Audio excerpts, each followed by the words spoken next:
नमस्कार, झारखंड समाचार में आप सबों का स्वागत है। आइए जानते हैं झारखंड की छोटी बड़ी मुख्य खबरों को। तमिलनाडु में झारखंड के प्रवासी मजदूरों से मारपीट वाली घटना अफवाह, पुलिस ने आरोपी को किया गिरफ्तार। बीते दिनों में तमिलनाडु में प्रवासी मजदूरों को हिंदी बोलने पर पिटने और प्रताड़ित करने का मामला सुर्खियों में था। इसका असर ये हुआ कि विधानसभा में ये मामला गूंज उठा। अब इस मामले में तमिलनाडु पुलिस ने बड़ा खुलासा करते हुए इसे एक महज अफवाह बताया। आप सबको बता दूं कि बीते दिनों सोशल मीडिया पर झारखंड का एक प्रवासी मजदूर तमिलनाडु में हिंदी बोलने पर प्रताड़ित होने की बात कहकर राज्य सरकार से सहायता मांगी थी। प्रवासी मजदूरों से मारपीट का वीडियो सामने आने के बाद तमिलनाडु पुलिस हरकत में आ गई और जांच पड़ताल शुरू किया, जिसमें पता चला कि फेक वीडियो बनाने वाला शख्स झारखंड का मनोज यादव है। पुलिस ने जब कड़ाई से जांच पड़ताल की तब उन्होंने बताया कि वो और उनके दोस्तों ने सिर्फ फेमस होने के इरादे से ऐसा किया।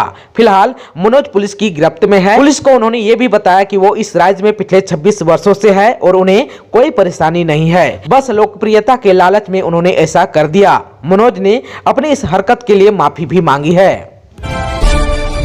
मुख्यमंत्री हेमंत सोरेन, बाबूलाल मरांडी समेत कई लोगों ने दी होली की शुभकामनाएं। होली का त्योहार आज देश में धूमधाम से मनाया गया। झारखंड में भी रंगों के इस त्योहार को लेकर कई दिन पहले से ही लोगों की चहल पहल बनी हुई थी। आज सुबह से ही रांची के सड़कों पर होली को लेकर लोगों की उत्सुकता देखते ही बन रही थी। इस बीच झारखंड के मुख्यमंत्री हेमंत सोरेन, भाजपा विधायक दल के नेता बाबूलाल मरांडी समेत कई बड़े नेताओं ने प्रदेशवासियों को होली की शुभकामनाएं दी। मुख्यमंत्री हेमंत सोरेन ने भी ट्वीट कर लिखा कि रंगोत्सव का महापर्व आप सभी के जीवन में खुशियां लाए, आप सभी स्वस्थ, सुखी और समृद्ध रहें, यही कामना करता हूं। सभी को होली की अनेक अनेक शुभकामनाएं और जोहार। वहीं भाजपा विधायक दल के नेता बाबूलाल मरांडी ने राज्य के लोगों को होली की शुभकामनाएं देते हुए लिखा कि आप सभी को होली के पावन पर्व की हार्दिक शुभकामनाएं। रंग, उल्लास, एकता और सद्भावना का यह महापर्व समस्त प्रदेशवासियों के जीवन में सुख, शांति और सौभाग्य लेकर आए, ऐसी मंगल कामना करता हूं। इसके साथ साथ झारखंड सरकार में मंत्री आलमगीर आलम, स्वास्थ्य मंत्री बन्ना गुप्ता समेत कई बड़े नेताओं ने भी प्रदेशवासियों को होली की शुभकामनाएं दी। बारिश के बाद निकली धूप, होली में मौसम हुआ सुहाना। 9 से 12 मार्च तक बदलेंगे बादल।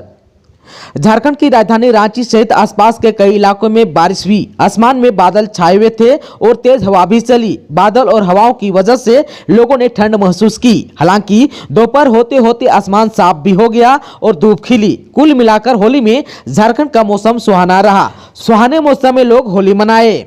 मौसम विभाग के अनुसार राज्य में पूर्व दक्षिण आने वाली नम हवा के कारण मौसम में यह बदलाव हुआ। अगले 24 घंटे के दौरान भी आंशिक बादल छाए रहने का अनुमान भी व्यक्त किया गया है। आप सबको बता दूं कि मौसम विभाग पहले ही 9 से 11 मार्च के बीच वज्रपात, मेघ गर्जन और बारिश की चेतावनी जारी कर चुका है। मौसम विभाग का कहना है कि 9 से 11 मार्च के बीच झारखंड के सभी 24 जिलों में बारिश होगी। आप सबको बता दूं कि बेमौसम इस बरसात से रबी की फसल पर नकारात्मक असर भी पड़ सकता है। वहीं 12 मार्च से मौसम साफ हो जाएगा, मौसम शुष्क रहेगा और तीखी धूप खिलेगी। अवैध हथियार के साथ 2 नाबालिग गिरफ्तार। किसी बड़ी घटना को अंजाम देने जा रहे थे 3 युवक। पुलिस को देखते ही एक युवक हुआ फरार। त्योहार के मद्देनजर राजधानी रांची में पुलिस ने सुरक्षा के पुख्ता इंतजाम किए। पुलिस को बड़ी सफलता मिली। बेड़ो प्रखंड के नरकोपी थाना क्षेत्र में हथियार के साथ 2 नाबालिग युवकों को गिरफ्तार किया गया, जबकि एक युवक भागने में सफल रहा। रांची जिला ग्रामीण पुलिस अधीक्षक नौशाद आलम ने बताया कि हमें गुप्त सूचना मिली थी कि करकरी मोड़ में शाम 7 बजे होंडा डियो स्कूटी पर सवार होकर 3 लड़के किसी घटना को अंजाम देने के लिए जा रहे हैं। सूचना के तुरंत बाद पुलिस ने तुरंत एक विशेष टीम का गठन किया और गठित टीम ने सूचना के आधार पर कार्रवाई करते हुए नरकोपी थाना अंतर्गत ग्राम करकरी मोड़ के पास पहुंची।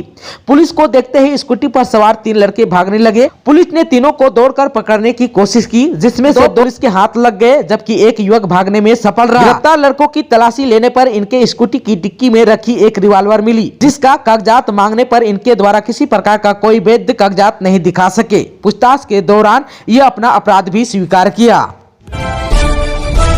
झारखंड में मिले कोरोना के 2 मरीज, टला नहीं है अभी खतरा, सर्विलांस टीम अलर्ट। झारखंड में कोरोना का खतरा अभी टला नहीं है। ताजा मामला जमशेदपुर का है। यहाँ 2 कोरोना संक्रमित मरीज मिले हैं। संक्रमित मरीजों में से एक महिला है जबकि दूसरा पुरुष मरीज 83 वर्ष का है और टेल्को का रहने वाला है। वहीं 38 वर्षीय महिला परसुडी के रहने वाली है। जमशेदपुर में 2 लोगों में कोरोना संक्रमण की पुष्टि होने के पश्चात सर्विलांस टीम की सक्रियता बढ़ गई।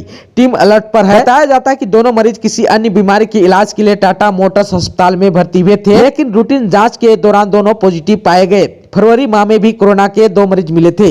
आप सबको बता दूं कि फरवरी माह में भी कोरोना के 2 मरीज मिले थे।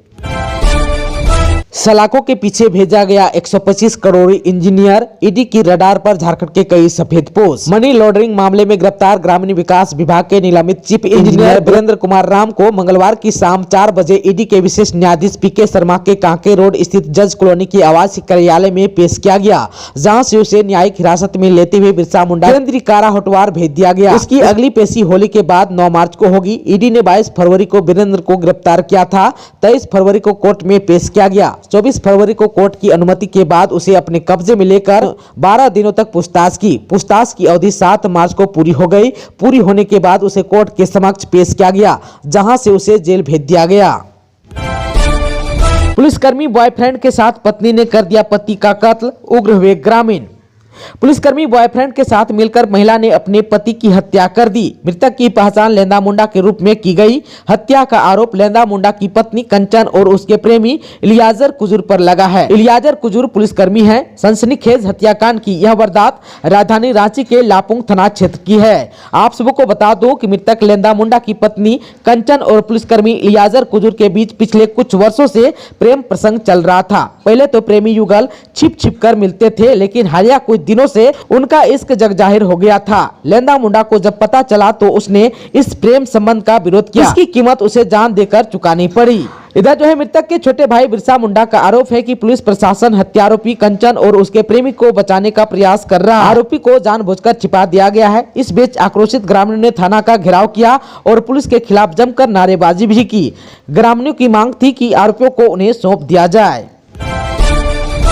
जमीन की खातिर रिश्तों का क्या कत्ल, छोटे ने बड़े भाई को कुल्हाड़ी से काट डाला। झारखंड में पैतृक संपत्ति को लेकर हुए विवाद में छोटे भाई ने बड़े भाई को कत्ल कर दिया। मामला गुमला जिले के रायडी थाना क्षेत्र अंतर्गत कोचड़ा गांव का है। आरोपी ने अपने बड़े भाई की कुल्हाड़ी से काटकर हत्या कर दी। मृतक का नाम अल्बर्ट मिंज है, वहीं आरोपी रॉबर्ट मिंज है। पुलिस ने शव को पोस्टमार्टम के लिए भेजकर आरोपी को गिरफ्तार कर लिया। स्थानीय लोगों ने बताया कि दोनों भाइयों में बीते कुछ वर्षों से पैतृक संपत्ति को लेकर विवाद था। विवाद को सुलझाने के लिए हाल ही में पंचायती भी हुई थी, लेकिन रॉबर्ट मिंज पंचायत के निर्णय से खुश नहीं था। उसका आरोप था कि उसके भाई ने पंचायत पर दबाव बनाकर फैसला अपने पक्ष में करवाया है। इसी बात को लेकर घटना वाले दिन दोनों भाइयों में विवाद हुआ था। बताया जाता है कि घटना वाले दिन छोटा भाई रॉबर्ट मिंज शराब के नशे में धुत होकर बड़े भाई के पास पहुंचा और जमीन में हिस्सेदारी की मांग की। आरोप है कि उसने बड़े भाई को अपशब्द भी कहे। दोनों भाइयों के बीच की यह कहासुनी जल्द ही हिंसक झड़प में तब्दील हो गई। तभी रॉबर्ट ने पास में ही रखी कुल्हाड़ी उठाई और बड़े भाई अल्बर्ट मिंज को दे मारा। मौके पर ही अल्बर्ट मिंज की मौत हो गई। सोरी हत्याकांड का हुआ खुलासा, करीबी ही निकला हत्यारा। किराएदार बन रहने वाले संजू पांडानी की हत्या, फिरौती के लिए किया था अपहरण। मंगलवार को नगड़ी थाना क्षेत्र के ललगोटवा तालाब से एक 8 वर्षीय बच्चे का शव बरामद किया गया था, जिसका नाम सूर्य था। पुलिस ने इस बच्चे के मर्डर की गुत्थी सुलझा ली है। इस बच्चे का अपहरण फिरौती मांगने की नियत से किया गया था, लेकिन अपहरण के 1 घंटे के भीतर ही हत्या कर दिए जाने की वजह से सूर्य के पिता राजू गोप से किसी तरह की फिरौती नहीं मांगी गई। बच्चे की हत्या करने वाला उसका करीबी ही निकला। हत्या का आरोपी पुलिस की गिरफ्त में है और गुरुवार को इस मामले का आधिकारिक खुलासा पुलिस करेगी। आप सबको बता दूं कि सूर्य की हत्या करने वाला उसका किराएदार रह चुका है। हत्या करने वाला का नाम संजू पांडा है। वह मूल रूप से कोडरमा जिले के रहने वाला है। सूर्य के घर में वह बतौर किराएदार अपने बहन और बहनोई के साथ रहता था।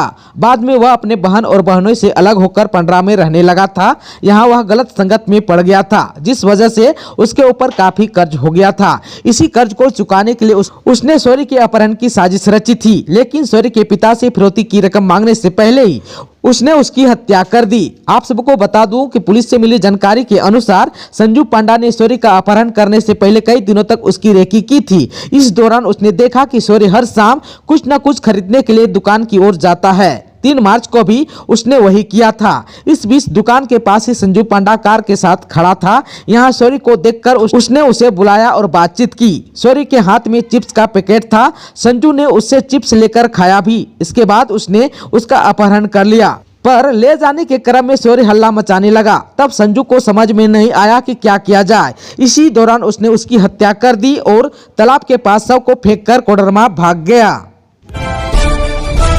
दोस्तों, अभी तक आपने चैनल को सब्सक्राइब नहीं किया है तो प्लीज चैनल को सब्सक्राइब कर बेल आइकन को प्रेस कर दीजिएगा ताकि खबरों का अपडेट आपको मिलता रहेगा। इसके साथ ही आज के खबरों में बस इतना ही। हमें दीजिए इजाजत। नमस्कार।